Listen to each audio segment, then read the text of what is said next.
దేవుని పరిశుద్ధ నామమునకు మహిమ కలుగునుగాక. క్రీస్తునందు ప్రియ దేవుని బిడలారా, ప్రభు అయిన యేసు క్రీస్తు పరిశుద్ధ నామములో మీ అందరికీ ఈ ఉదయకాల శుభములు తెలియచేయచ్చు ఉన్నాను. ఈ దినమంతయు మీకు మీ కుటుంబానికి దీవెనకరముగాను ఆశీర్వాదకరముగాను దేవుడు అనుగ్రహించాలని మీ కొరకై ప్రార్థిస్తూ ఉన్నాను.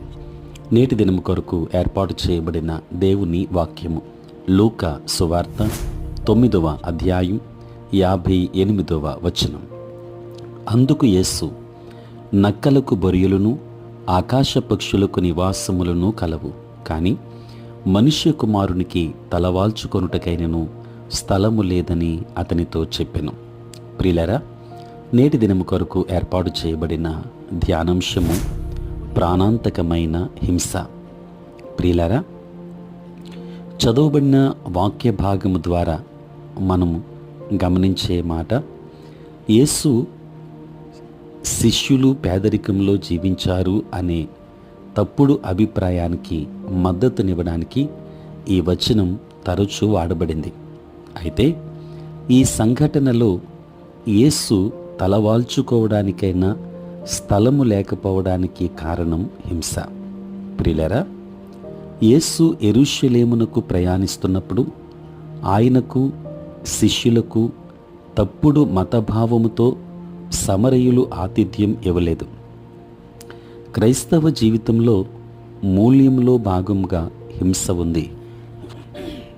కొన్నిసార్లు ఉండటానికి స్థలం లేకపోవడం ఆ మూల్యంలో భాగమని యేసు చెబుతున్నారు. ప్రియులారా, అనేక రకాల హింసలు కలవు. యేసునందలి విశ్వాసము వలన ప్రాణాపాయం ఉండటం ఒక విధమైన హింస, కానీ అది అంతగా నష్టపరిచేది కాదు.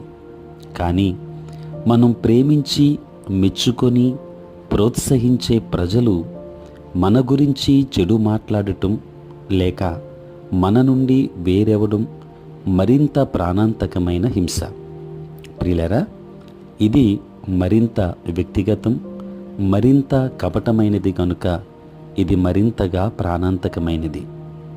దేవుని బిడలారా, నేరుగా ప్రభువును ఎన్నడూ ఉపేక్షించని విశ్వాసులు ఒకరి విమర్శ వలన, ప్రత్యేకముగా తాము ఆకట్టుకునే వారి విమర్శ వలన స్వయం జాలి వివాదంలోకి జారుకుంటారు. ఇది ప్రాణభయానికి ప్రతికూలముగా స్పందించినంతగా వారిని ప్రభావహీనులను చేస్తుంది. దేవుని బిడ్డలారా, ప్రజలు హింసించేది నిన్ను కాదు కానీ నీలో ఉన్న క్రీస్తును అని గుర్తించడం సహాయపడుతుంది.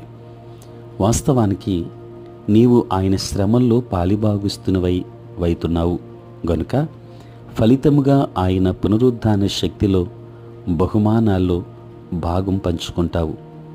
దీన్ని మనసులో ఉంచుకుంటే ఆయన నిమిత్తం తిరస్కరించబడినప్పుడు సంతోషంతో గంతులు వేస్తావు. కనుక దేవుని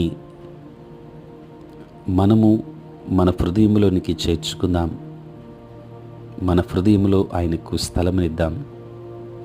దేవుని కొరకై సమస్తాన్ని వెచ్చించడానికి సిద్ధపడదాం. దేవుడు మిమ్మును మీ కుటుంబాన్ని బహుగా దీవించునుగాక. ఆమేన్. ప్రార్థన. పరిశుద్ధుడైన తండ్రి, ప్రేమ కలిగిన మా ప్రభువా, మీ పరిశుద్ధ నామమునకే వందనములు, స్తుతులు, స్తోత్రాలు చెల్లిస్తున్నాము నాయన. రాత్రంతయు కాపాడి సంరక్షించి సుఖనిద్రను మాకు దయచేసి మా జీవితంలో మరి యొక్క నూతన దినమును మేము చూడగలిగే భాగ్యాన్ని ప్రభువా మీరు మాకు అనుగ్రహించినందులకే స్తోత్రాలు. తండ్రి, దినమంతా కూడా మీ సన్నిధి మాతో ఉంచండి. మీ ప్రసన్నత మాకు దయచేయండి. మా ప్రతి బలహీనత నుండి విడుదలనివ్వండి.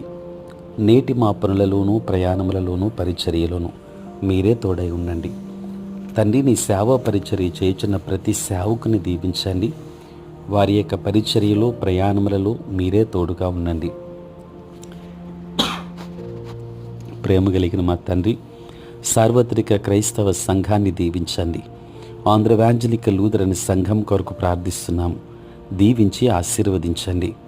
ప్రభువా, చదువుకుంటున్న బిడ్డలకు కావలసిన జ్ఞానమునివ్వండి. దూర దేశాలలో, దూర ప్రాంతాలలో ఉంటున్న బిడ్డలందరినీ దీవించండి.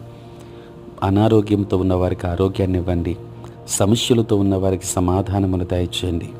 రక్షణ లేని వారికి రక్షణ అనుగ్రహించండి.